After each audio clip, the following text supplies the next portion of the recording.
Hey guys, what's up? This is the Bushido Cafe, episode 18, and today we have on Cody Warner. I initially met Cody actually through my mom. I think my mom is very much into cold plunging, and I think Cody as well. So I'm sure we'll probably get into talking about that as well. Oh yeah. But I initially, when I was starting the podcast, I reached out to Cody because I know he has some videography experience, and I'm not sure if that's what you do for a profession, but certainly I've seen the stuff that you upload, and it's pretty cool. So I had contacted Cody initially to get some input, and he kind of pointed me in the right direction for the podcast. So I wanted to have him on and just kind of pick his brain in terms of videography. I know he does some ADHD related content, cold plunging content. But yeah, we'll just Cody, if you want to give people a background, and then we can go from there. Awesome. Love it. Yeah. Thanks so much for having me on, man. Um, yeah. So the cold plunge gateway, absolutely love that. I got into cold plunging just like winter of this past winter season, and absolutely love it. Like fell head over heels in love with it, but we'll get there. But yeah, so in terms of like career and what I do and how I got to where I am and where, maybe a look at where I'm going. I started making videos when I was in high school, well middle school really, skate videos. And then in high school, I started making like these summer recap videos with my friends, of just like fun stuff we were doing during the summer. And then did some traveling after high school and made a bunch of recap videos of that over in Turkey, and down in Florida. And then kind of became like the unofficial documentarian during college too, of like, just a video camera in my hand trying to like capture moments. I wish I would have captured a lot more of that stuff. Like a lot of the stuff we were trying to do, planned stuff, but I wish I would have captured just more of like the day-to-day life, because some of those memories when you look back on that sort of stuff is just so valuable. But yeah, after that, about 2 years after I graduated from college, I started a video production company with a couple of friends, and we started doing weddings, and then we shifted to primarily commercial video and doing videos for like local businesses, just like social media type stuff, and started to grow that company, and then that that stuck with that for about 4 years.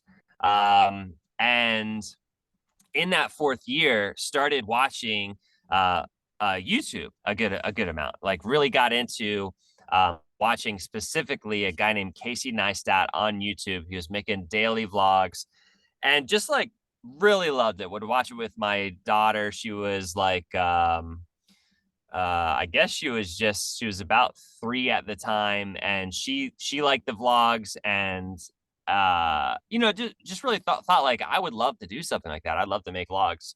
Um, and at the end of 2017, was reading this book, and it was like just this one little one liner. Sometimes like a one liner just like catches you and slams you in the face. This one liner was, if there's something you need to do, stop thinking about it and just do it.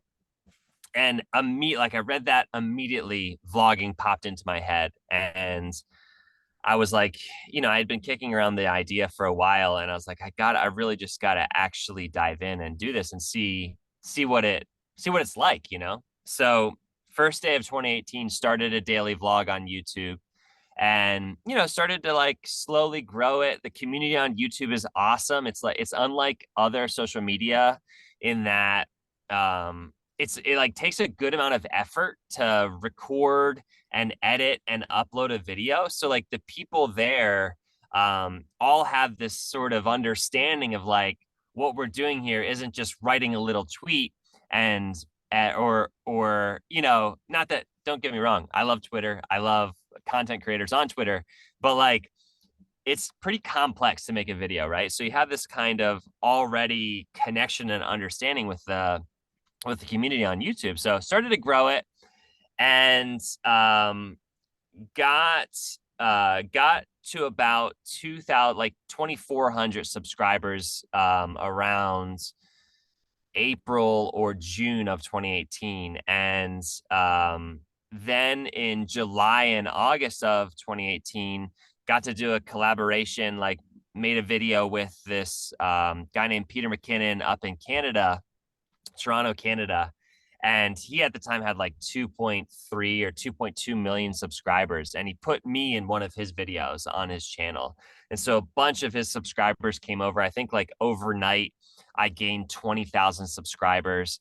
And, you know, Oh. just like people who were interested in like the concept of daily vlogging and interested in like, you know, my personality. There was like this massive catalog of content that people could watch like once they came over to my channel. And so, you know, I like to think the ones that kind of resonated with what I was talking about subscribed. But yeah, it just kept growing from there. It went up to, you know, over the next couple months, I'd say it went up to like 40,000 subscribers, and started doing more collaborations, like went out to the West Coast and met up, did this whole like tour with all these creator friends that I had made over the year, and made videos with all of them. And yeah, just like try to keep going, right? But at the same time, I still had this video production company that I was a partner in, a 50% partner in.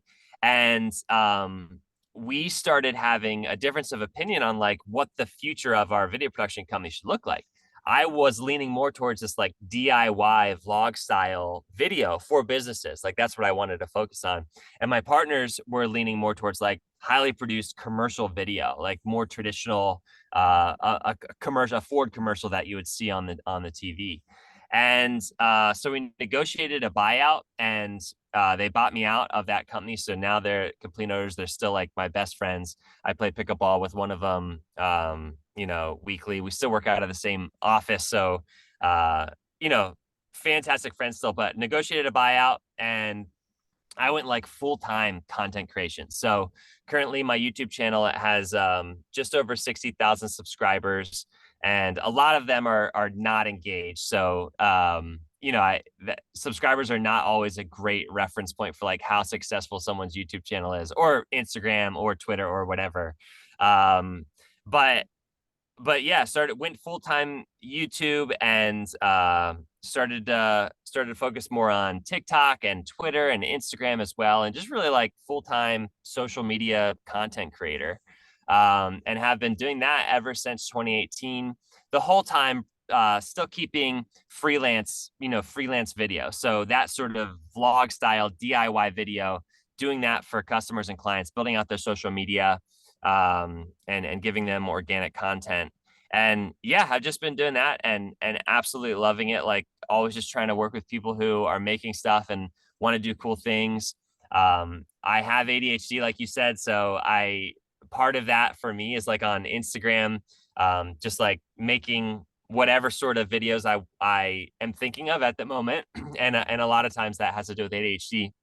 So some of my ADHD content on Instagram specifically has done really well and like touched a lot of people. It's insane to see the number of people that like you can reach with a platform like Instagram or any of these platforms. But yeah, that's me, man. That's where another thing is cold plunging, you know, like got into cold plunging, and so just started making content about that on Instagram.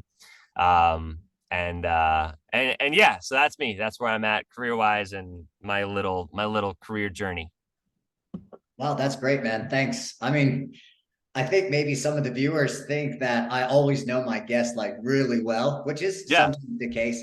But yeah, also like some of the times with is us, you know, where we obviously have interacted a little bit before, but sometimes the background for me, or even maybe it is someone that I do know well, but when you're in this space and you're interacting and you kind of get someone's story, you'll hear things that either you didn't know them well and you learned like about them, or you thought you knew them well, but then they have like this other whole story, which if you right, maybe meet, you know, maybe like you're at the gym and you meet and you become friends, you don't just automatically say like, oh, here's my story, you know. right. So it's sometimes it's cool to be like, oh wow, you know, I've known you for X number of years, but I didn't know you did like this or that. So Yeah, for yeah, sure. that's crazy. I had no idea. I mean, I knew that you obviously had like video skills, and we're doing that. But I had no idea that you had like your own company or an entrepreneur. Yeah. And then you also have like your, it sounds like your YouTube channel was where you kind of started Yeah, out. that's like the pillar platform, right? Yeah. And I think at that point, Instagram wasn't quite what it is now. I mean, it was around, but I don't think it was quite, I'm not even sure when like the Facebook buyout of Instagram was, but from what I Right. remember, I don't think Instagram was quite to the degree it is now. Like for me, for example, with my podcast, I basically do, these long form episodes and I upload it to YouTube, Spotify, and Rumble. So Yeah. that's like the long form content, and then I'll take a clip out of the episode, and then I'll put that onto Instagram, Twitter, and TikTok. So Yeah. that's kind of like my very simple playbook. Um, but Awesome. that's more of like a new thing where it's like, take for example TikTok. Before I started my podcast, I had never used that. I was totally unfamiliar with it. But it's Yeah. like, I follow this guy named Justin Welsh, and he's like, you need to be making content, and then like from that content, you need to be blasting it out as far as you can. So like for Right. me, it only makes sense that, if I'm going to the effort of one, making the episode, two, like finding a clip, pulling it out, putting captions on. Not that any of this stuff is very like time intensive, but you already went to the effort to make that. So why For would you sure. not be getting on these other platforms and Yep.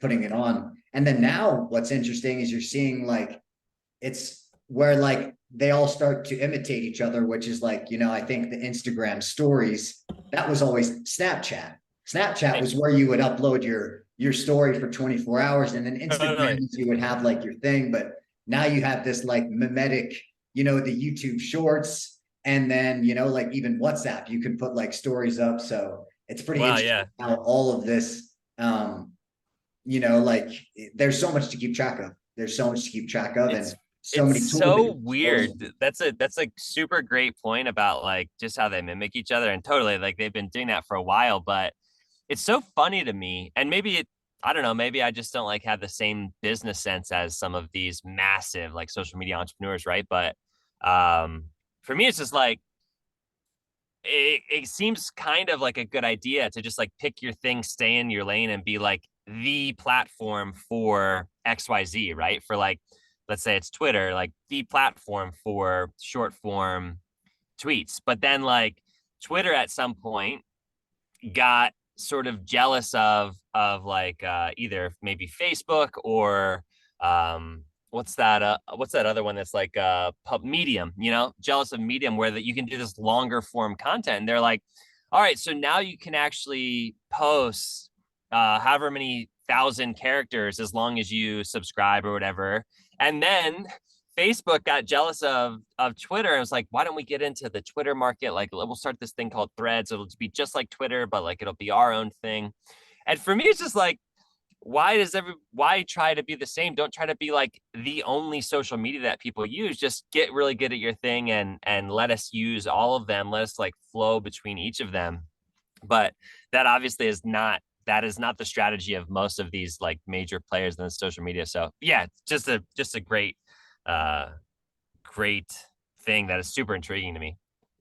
Yeah, and I mean, even now, I think, since Elon took over Twitter, like now it's to the point where I think you can upload like straight up, even YouTube style, like Right. hour plus long Right. content, which I think part of his move, at least, what he's saying is to make it like a platform where there's less censorship going on. And he wants to kind of provide a platform for that, which obviously you have to take everything that these companies say with a big grain of salt, which, Right. like how much of this is marketing, how much of this do I believe? I think he's genuine in his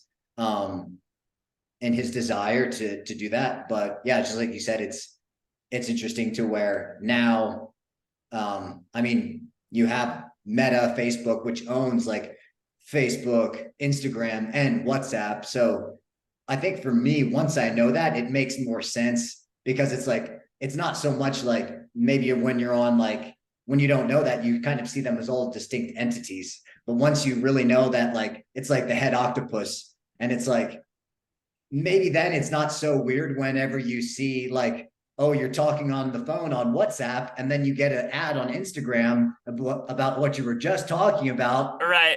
And the first time that happens, like, that's really fucking weird. But Right. then once you know that, it's like, oh, okay, well, I mean, regardless of my feelings on how creepy that is, like, it makes sense because, I mean, they have access to all that data. And so Totally. obviously it's all being fed into the same machine, the same hive mind versus like Yep. if you're in the Twitter versus if you're in like, I don't know what would be like the other one. YouTube obviously is owned by Google. Google. Am I correct? Google. Yeah. Yeah. So then you have like that whole thing, which is like the Google YouTube. You've got like that, and then Apple has their own ecosystem. So you've got like all these ecosystems kind of like miming each other and trying to make their own thing, which sometimes works, sometimes doesn't. Um, but I've got a question for you as someone who's like, you said you've been in this pretty steadily since 2018. Yeah. For me, I think today is actually 3 months since I started my podcast. So Hmm. relatively new.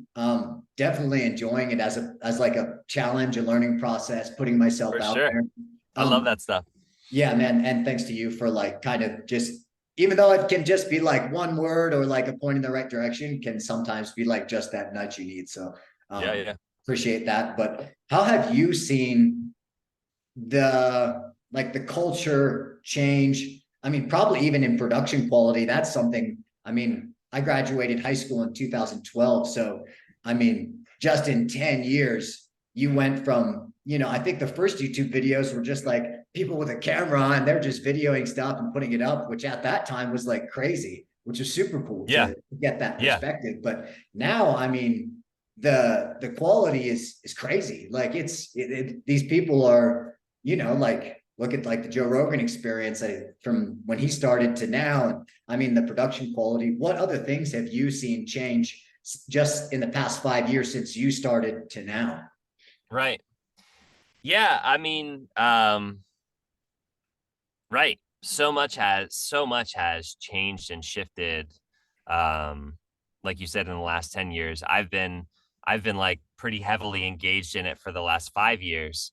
Um, but yeah, I mean, I would say it's so it's really hard to make any sort of generalizations about YouTube, or maybe it's a little bit easier for me to do about Instagram because maybe though it's because I don't know. I'm not as a part of the Instagram community as I am a part of the YouTube community. But the reason it's hard for me to talk about changes on YouTube is that um there are just so many different like little kind of spaces on YouTube.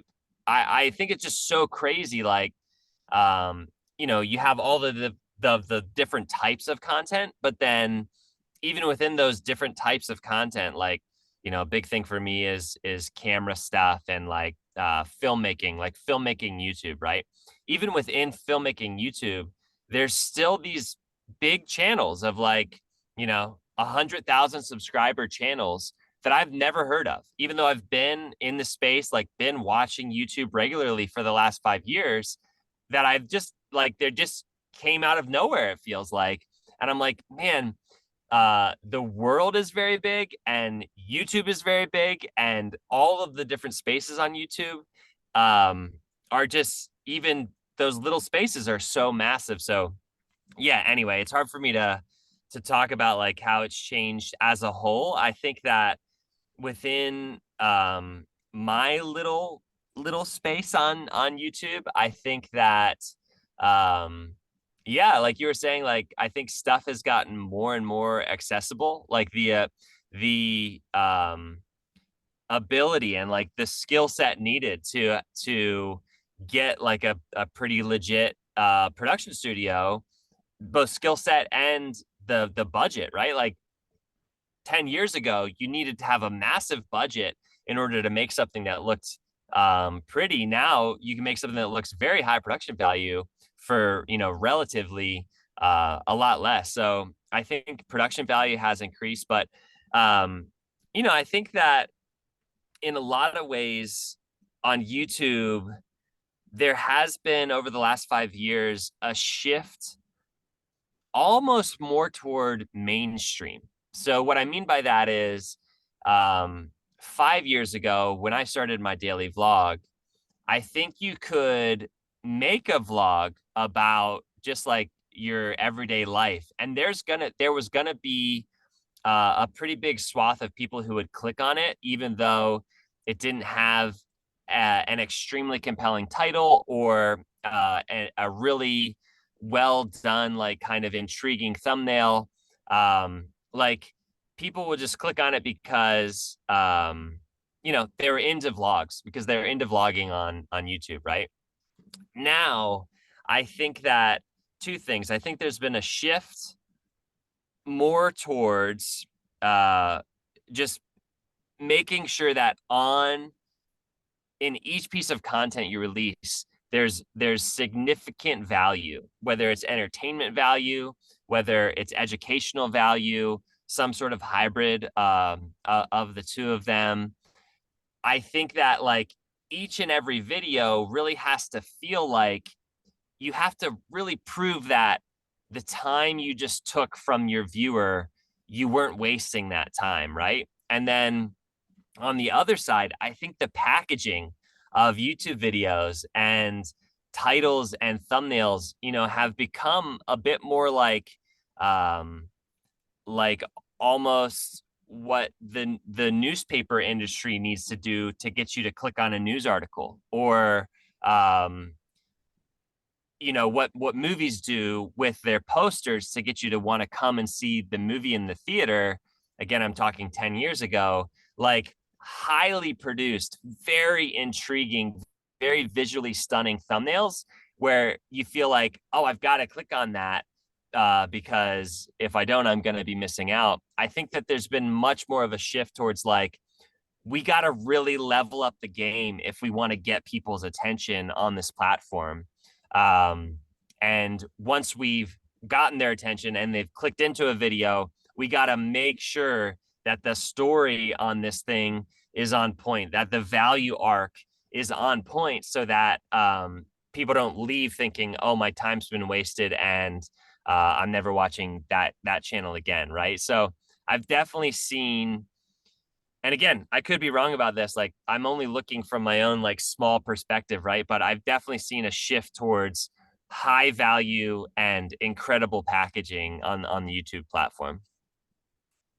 Yeah, I mean, not as a necessarily like creative participant in the YouTube community, but just as someone who is also, like watching and like observing the creative content. I would agree with you. And I think kind of before what you said in terms of like the accessibility and the ability to make good quality content, I Yeah. think that that goes hand in hand with like it's just like any business. If you lower the barrier to entry, you lower the profit margins because more people can enter into the industry easier. And I think Mm. that is kind of like the same thing in terms of now, if you have a few grand and some like decent communication skills and a decent story, like you can really put together a quality product, which also is part of like for me going back to what you said, if there's something you need to do, just do it. That quote from the Yeah. beginning, that's kind of how the podcast was for me. It was like probably on my mind for like 2 years. And I just got Right. to the point where I was like, I have no excuse. The technology has been developed so well to this point that you Yeah. really, obviously, if you have more, you can really level up your game. But just to get your name out there, to start developing some of these skills, like you don't need a lot. And but I think that goes hand in hand with, there's so many people that are doing it now that it's just inevitable that the whole thing, just like any sport, when it first starts out, you can be like a part timer and do well in a sport when it's just rising. But I mean, after 20 years or 30 years of it being mainstream, you have people who like they've had their kids and they've raised their kids up to do just that one sport for Right. 20 years. So you meet someone who's 20 and they've got 20 years of experience already Yeah. doing that thing. And I think it's the same thing. And that'll probably be even the way I think that'll probably even apply in some ways to videos. Like there's people now who they're having their kids, they like make their kids an Instagram account and they're putting them on there. And what Right. if that was like its own asset that was passed to you? Like, hey, Right. you're old enough now to where like you already have an account with 100,000 and people that have been following along for years. So yeah, I think it's just the inevitable, like as things go mainstream, there's just more resources behind it. People are putting in more time to it. And I mean, you can really make a living doing it, if you Yeah. do it well. So it's just like anything. How are you going to compete? And not that it has to be a competition, just like jujitsu. I don't go in going like, oh, I'm going to be a professional and win worlds or anything. But yeah, people they're putting the time in, they're putting the effort, they're really Mhm. learning the art and the craft, and it Yep. shows. So it's Yeah. What like, are you going to do to stand out? It doesn't have to be about competing, but it does have to be about what are you going to do to stand out to make people love what you're putting out there and want to come back for more of it once they do get introduced to it. yes, absolutely. And it's like you said, I like the way you said it, but it's like now it's also about the packaging. It's not just like, Right. oh, I'm making it. You can make an amazing video, you can be making amazing content, but unless it's getting in front of the right eyes, Yeah. and it's almost like SEO. Like you could have an Right. amazing website, but unless you are tweaking the SEO so people are actually finding it, Yeah.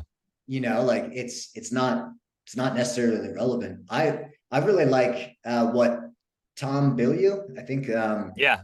but I really like, so his thumbnails, he always has like that really unique blue color that's like Right. associated with his, and he always puts it in the background. So like if you, it like really stands out, and anytime you could be scrolling through, any videos, you would see that bright blue and you're like, oh, that's a Tom Bilyeu video. And I've Right. seen like Right. some, Immediately. yeah, some people starting to like imitate that as well. It's like, it's all those little things to where it's like, it's catching people's eyes, it's consistent. But yeah, it's like you said, there's just so many things that are going into it now that it's going more mainstream. That if you really want to stand out, you have to be bringing value, and not just value in the content itself, but the packaging and putting together a professional format and content. Hmm. So what then is, do you have more of like a long-term vision for your well, I don't know, your brand, your social media accounts, your YouTube channel? Do you have like a long-term vision at this point? Or are you just kind of like at the point where you're just going with the flow? Yeah. Um, it's really interesting. I think the first thing that came to mind when you just said that was that there's this concept out there that um, when you're working out, it's better to attempt to give 85% than it is to attempt to give 100%. The reason being because when you tell yourself, I'm only going to give 85%, you um don't overexert. It just feels you allow your body and your muscles to kind of just get in the groove of like, I'm not trying too hard, I'm just doing this. I'm just doing this workout. I'm not trying too hard. I'm not pushing it. Whereas if you're saying, all right, I'm going to give it my all, I'm going to give it 100%, you can end up hurting yourself. You can end up burning out a lot quicker.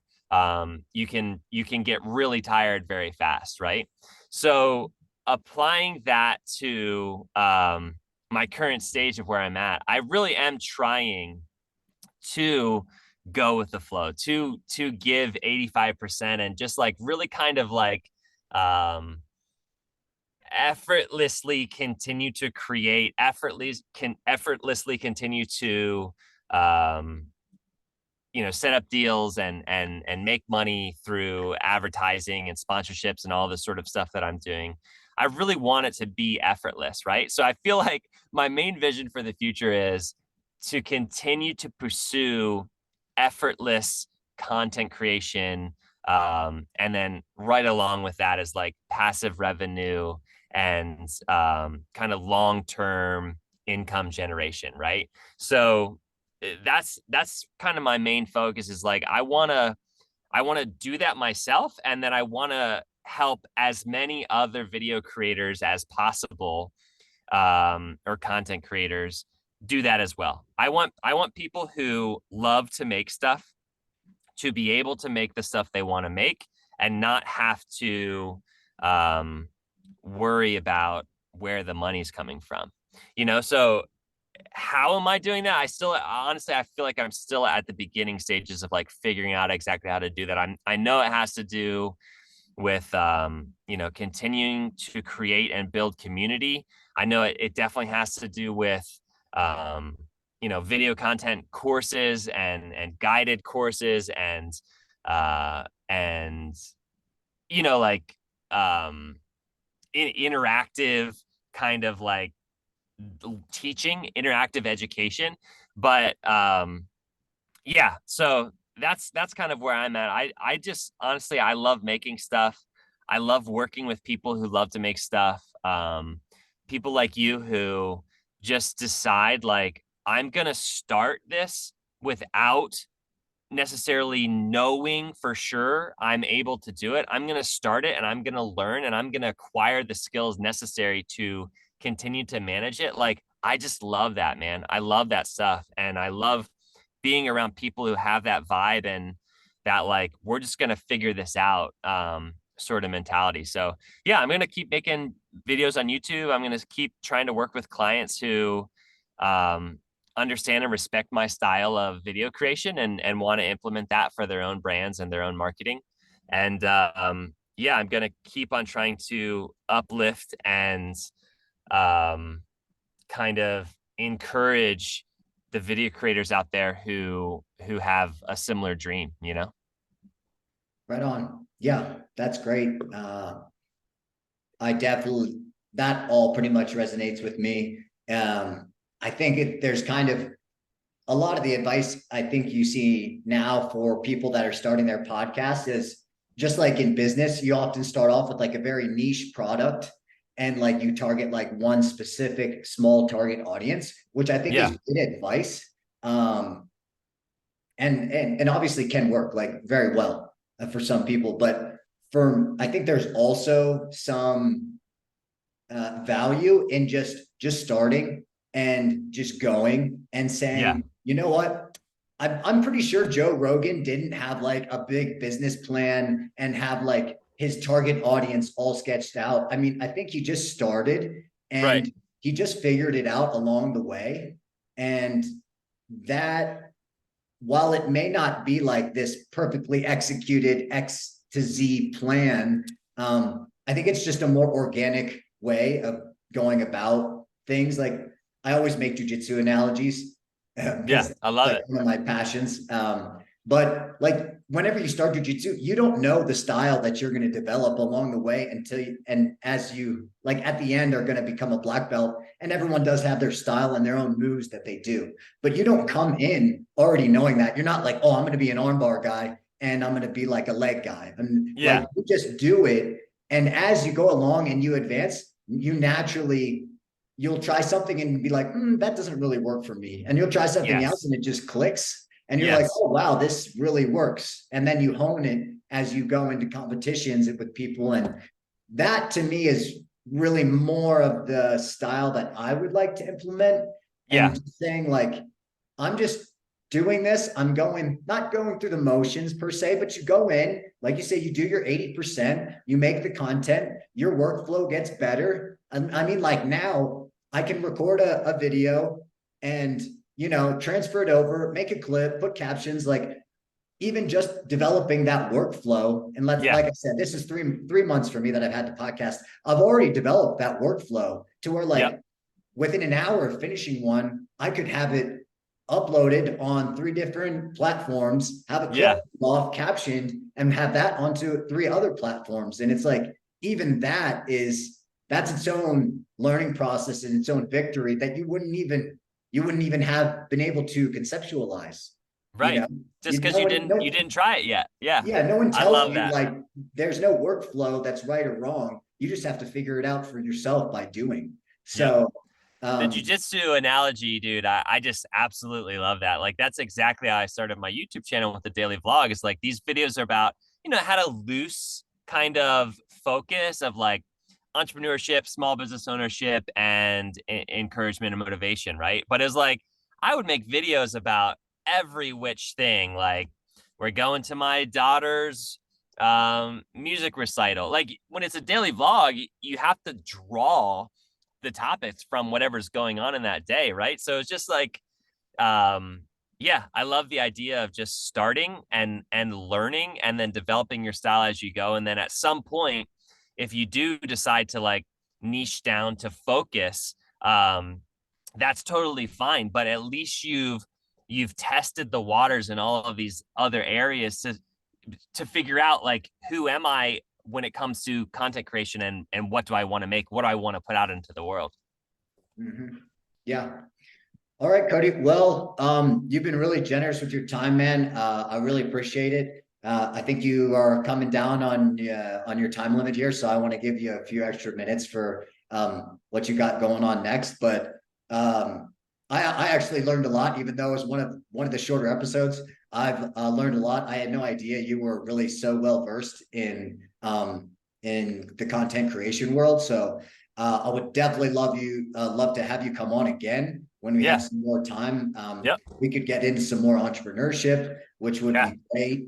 But yeah, like I said, really appreciate you coming on. I think you have a ton of great insight for content creators like me and also just people in general. So if you want to give a shout out to where people can find you on YouTube and Instagram, where would be Yeah. best? Yeah, awesome. Yeah. Well, first, man, thanks so much for having me on. Absolutely a pleasure. I think yeah, I'm just really hyped on what you're doing. And I think the value that jujitsu has added to your life and then therefore the value that you bring to others through jujitsu and what you've learned through it. I think that's super valuable. I love that. But yeah, so in terms of where you can find me, the best place is on Twitter. It's one of my favorite social media to just kind of be on. I'm probably on there too often. Mhm. But yeah, so my name there is at Cody Wanner, just my name, CODYWANNER. And then once you're there, you'll be able to find my YouTube channel and my Instagram and all of that other stuff. But yeah, just go there. And I love hanging on Twitter and talking to everybody on Twitter. Like if you tweet at me and it's something interesting, I'll probably tweet back. So I just love conversations. So but yeah, man, thanks so much for having me on. Yeah, for sure. All right, guys. Well, that's Cody Wanner. So Cody, Cody, and Wanner with two N's, WANNER. So give him a follow, Twitter, YouTube, Instagram. You'll definitely learn some stuff. I know I have. So once again, man, much appreciated and looking forward to have you on again sometime in the future. Would love it.